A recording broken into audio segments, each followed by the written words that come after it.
울산 동구의 한 도로 앞, 불법 광고물 단속반이 흰색 현수막을 떼어냅니다. 현수막엔 윤어게인, 위증범법, 내란재판 무죄라고 적혀 있습니다.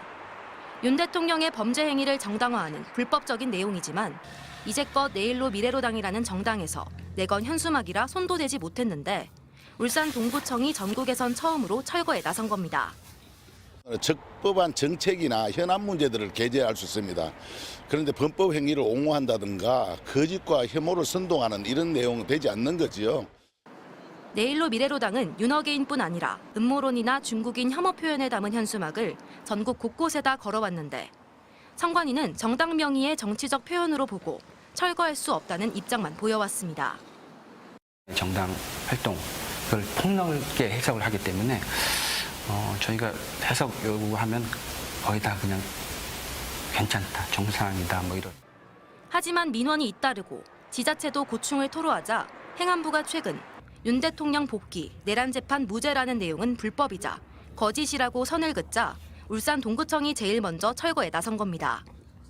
정치적 의견은 다양할 수 있는데 저 현수막 같은 경우는 아무래도 내란과 관련된 이제 내용을 띠고 있다 보니까 아이들이 볼 때는 그거는 나 안 좋다고 생각해. 지금 일을 잘 못 해고 있잖아. 그거는 난 잘못이라고 생각해. 하지만 아직 많은 지자체들이 철거에 나서지 않고 있습니다.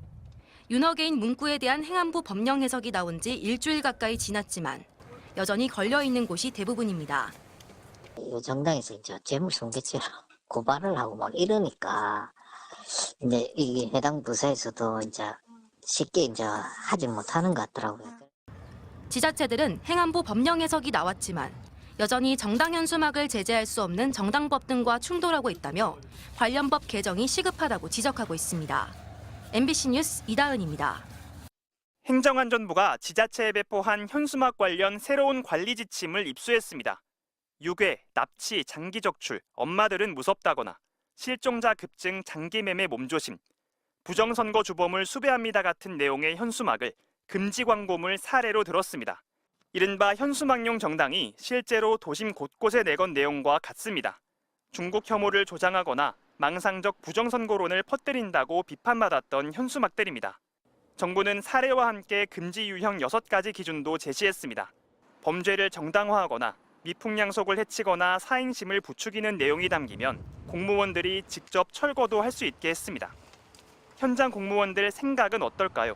판결이 있어야 허위사실인지 아닌지 공식적으로 확인할 수 있는 부분이지 담당자 대량으로 판단할 수 있는 부분은 한계가 있거든요. 사람마다 생각하는 그것도 다르고 주관적으로 판단될 수 있는 부분이기 때문에 명확하게 어떤 기준이나 이런 게 있지 않은 이상은 단속 필요성은 인정하면서도 주관적 영역이 많아 자의적으로 판단하기는 부담스럽다는 겁니다. 재물손괴로 고소당할 수 있다는 얘기도 했습니다. 행안부는 지자체 5개 광고물 심의위원회가 철거 대상을 지정하면 된다는 입장이지만 실효성이 떨어진다는 지적도 나옵니다. 정당 현수막 법정 개시 시한은 15일인데 심의위 열리기 전에 현수막을 바꿔 달면 그만인 겁니다. 결론을 내리려면 그 15일이 훨씬 지날 수도 있기 때문에 실질적으로 실효성은 많이 떨어진다고 생각합니다. 행안부는 이번 지침은 정당 현수막 규제 법령 제정 전 중간 조치라며 현수막 난립 상황이 심각해 법 개정 전 현장에서 적용할 대책을 마련한 것이라고 취지를 설명했지만 현장 공무원들 말을 들어보면 실제 현장에 바로 적용하기는 어려울 것으로 보입니다. MBC 뉴스 이승현입니다. 유괴, 납치, 장기 적출, 중국인 입국을 막아야 한다는 정당의 현수막입니다. 대로변에 설치돼 있어 어른은 물론 아이들까지 오가며 볼 수밖에 없습니다. 편견을 가지고 혐오하고 하니까 그게 애들한테 못 보여줄 걸 보여주는 것처럼 느끼게 되더라고요. 아예 학교를 대상으로 혐오를 선동하기도 합니다. 극우 단체들이 소녀상이 있는 학교 앞에서 기습 시위를 벌이는가 하면 위안부를 폄훼하고 해당 학교에 대해서도 자극적이고 모욕적인 표현을 공공연히 합니다. 교장 선생님부터 얘기를 듣긴 들었습니다만은 1학년 학생들 2명이 와가지고 굉장히 불편한 그런 심정을 호소를 했다. 이 같은 혐오 표현을 접하게 되면 처음에는 반감이 들지만 점차 무감각해지며 스스로도 내뱉게 되는데 혐오 표현을 사용해봤다는 10대는 3명 중 1명꼴로 20대에 이어 두 번째로 많았습니다. 더 큰 문제는 이런 표현에 둘러싸인 아동과 청소년들이 우울, 불안 같은 정서적 어려움까지 겪을 수 있다는 점입니다. 뇌성장이 완성이 되지 않은 아동 청소년들이 어떤 인구 집단을 대상으로 혐오적인 그리고 다소 폭력적이고 비하적인 표현들을 듣는다는 것은 상당한 심리적 후유증을 남길 수 있다. 이를 막을 방법이 없는 건 아닙니다. 현행 법률에도 인종이나 성차별적 내용이 담긴 현수막은 달지 못하게 돼 있습니다.